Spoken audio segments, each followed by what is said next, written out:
Bonjour, aujourd'hui on va s'intéresser à trois petits plugins de transition proposés par une société qui s'appelle Tangente FX, qui est une jeune société américaine dont je n'ai encore jamais parlé. Je découvre ces plugins et j'ai trouvé dans ces transitions trois petits plugins pas très chers, ils valent 19 $ chacun, qui peuvent peut-être vous intéresser, donc je vais vous les présenter.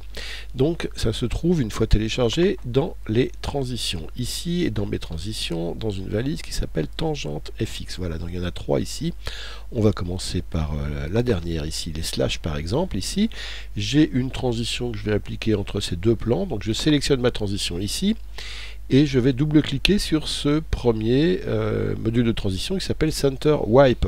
Wipe étant le volet. Donc on va mettre un volet et vous le voyez ici, ce volet il est composé de barres de couleur à peu près rougeâtre, comme ça, d'une série de barres comme ça qui viennent jouer le volet entre le plan A et le plan B. Donc je l'applique en double-cliquant sur mon plan, ça l'applique sur une seconde ici, vous voyez, 4, 5.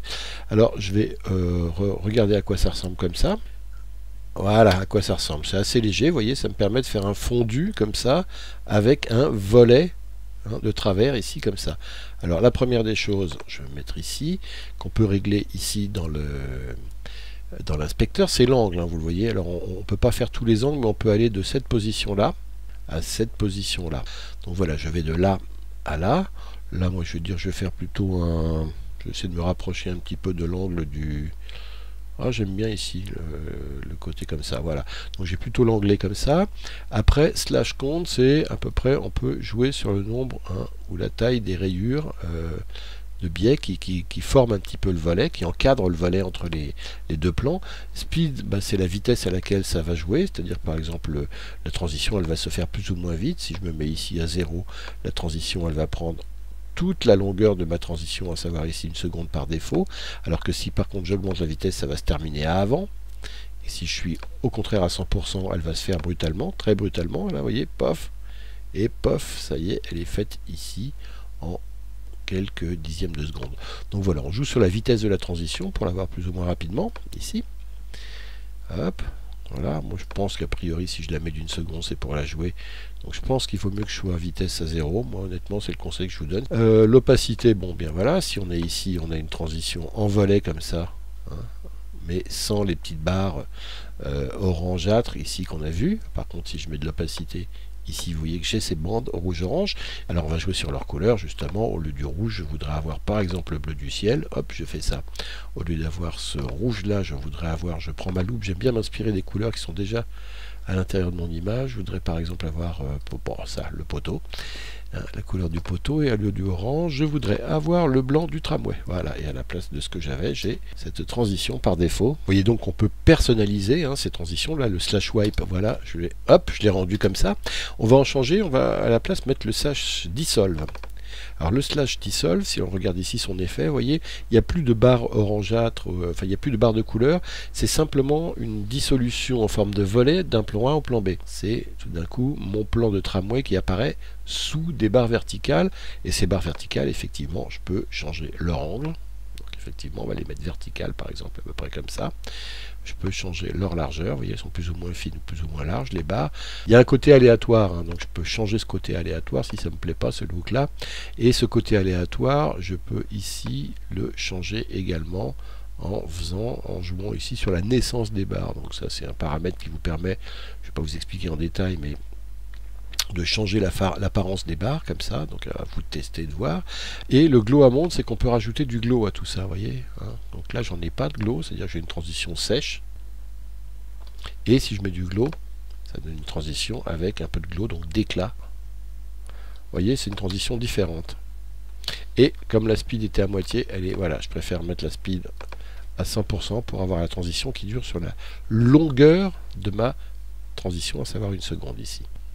Voilà ce que ça donne. Si je prends un peu avant, voilà, c'est pas mal, hein. Bon, il y a peut-être un peu trop de glow, mais c'est pour vous montrer. Alors voilà cette petite valise. On va voir la deuxième, qui sont les anneaux cette fois-ci. Alors regardez le premier, je me mets toujours sur ma transition, je garde la même, et puis je fais ring wipe. Alors c'est des volets encore, mais sous forme d'anneaux. Si j'applique le premier, regardez ce que ça me donne. Par défaut, c'est ça. Hop, c'est un anneau qui vient hein, une série une animation d'anneaux qui vient passer d'un plan sur l'autre, comme ça. Alors là encore, vous allez voir qu'on peut animer tout ça, mais là, il n'y a pas grand-chose comme animation, il y a juste les couleurs, ce qui permet de le faire assez rapidement. Bon, bah voilà, moi je vais prendre les couleurs de mon clip, en prenant ça. La deuxième, je vais prendre mon tramway. Troisième couleur, le gris d'un immeuble ici. Et la quatrième couleur, pour être dans les tonalités de l'image, on va prendre le rouge aussi ici, pour avoir un peu de... Voilà. Et donc, regardez ce que ça me donne. Hop, vous voyez. Ensuite, on va appliquer sur un autre plan, la transition d'après. Là, j'ai un plan de train. Donc voilà, on va prendre Wipe 2 et on va la poser là. Et alors, on regarde par défaut ce que ça donne ici, avant de la régler. Ça donne ça, vous voyez. Il y a plus de couleurs ici. Il y en a 4 au lieu de 3. Hein, et puis, c'est pas tout à fait la même structure d'anneaux. Hein, vous voyez, en fait, j'ai 6 anneaux un peu différents, avec à chaque fois un nombre de couleurs différents. Et puis, un look différent. Mais j'ai pas grand chose à faire pour les appliquer, je ne joue que sur les couleurs. Regardez ici, on va jouer sur les couleurs à nouveau. Donc là je suis sur ce plan là par exemple, et on va jouer sur couleur 1. Alors cette fois-ci on va pas les chercher dans l'image les couleurs, on fait une en blanc comme ça, la 2 on va prendre un jaune comme ça, la 3 on va prendre un orange plus clair, la 4 on va prendre un rose, et la 5 on va prendre un rose plus foncé. Et regardez, j'ai mes 5 couleurs, je fais mon rendu et je lis. Voilà. Hop, et vous voyez, 2 anneaux différents. Bon, alors après, je peux en appliquer un troisième sur ce plan-là, entre ces deux-là.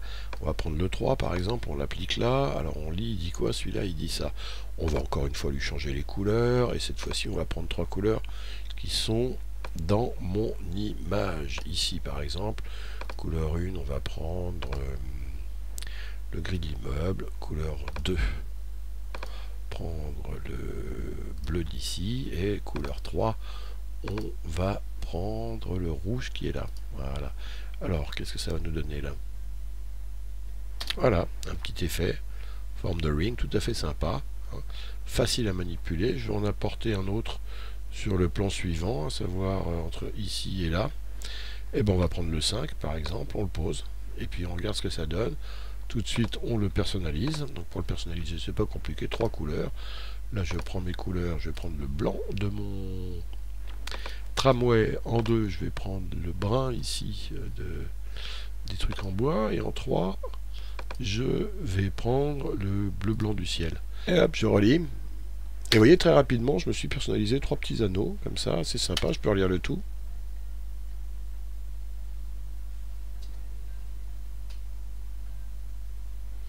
Voilà, alors ça c'est une série de 6 anneaux, vous voyez comme ça, hein, le 6e c'est celui-là. Il y en a une autre famille d'anneaux qui sont des anneaux chromés comme ça, qui sont bien aussi.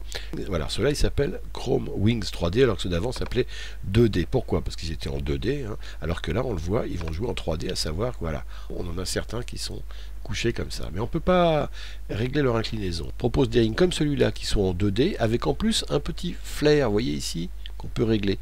Ou alors des rings en 3D comme celui-là, je vais le mettre à la place de l'autre, regardez ici, on va l'appliquer, voilà, je l'ai mis celui-là. Celui-là, il y a une 3D parce qu'il est de travers ici, vous voyez, il est comme dans un espace 3D cet anneau, on le voit en perspective. Et alors, qu'est-ce qu'on peut régler dessus? On peut régler les highlights, c'est-à-dire les points les plus blancs de l'image. Alors, on va mettre cette fois-ci un jaune bien pétant comme ça, par exemple. Et les ombrer, à savoir la partie sombre de l'image. Et on l'ombre ici, comme ça, voilà. On vient chercher une ombre. Et puis le tint, c'est la valeur du fameux petit flair hein, qu'on voit ici. Voilà, c'est celui-là. On va régler sa couleur. Alors plutôt que d'avoir on va le mettre sur un rouge plutôt que oui voilà, il sera plus, ou un orange même, sera plus cohérent par rapport au jaune qu'on a mis. On va attendre que ce soit rendu et on va regarder l'effet que ça a. C'est pas mal du tout hein, ce petit Chrome Rings en 3D.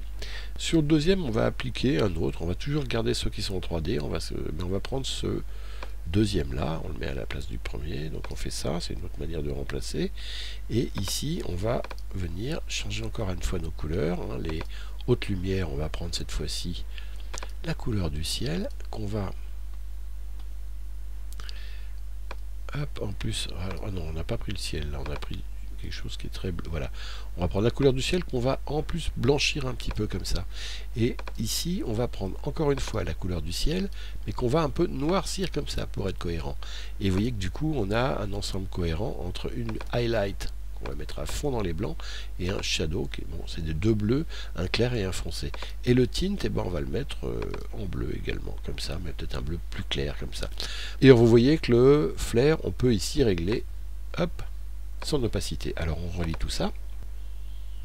Voilà, celui-là il est un peu plus dans le bleu. Donc vous voyez les trois familles de transition qu'on a vues, les 2D comme ça, les rings 2D, les rings 3D. Alors celui-là il est encore en 2D, mais celui-là il est en 3D, enfin en 3D, en simulation de 3D, et les transitions en wipe slash wipe, qui s'appelle slash, les trois comme ça. Donc voilà, trois petites familles d'effets. Merci, à bientôt.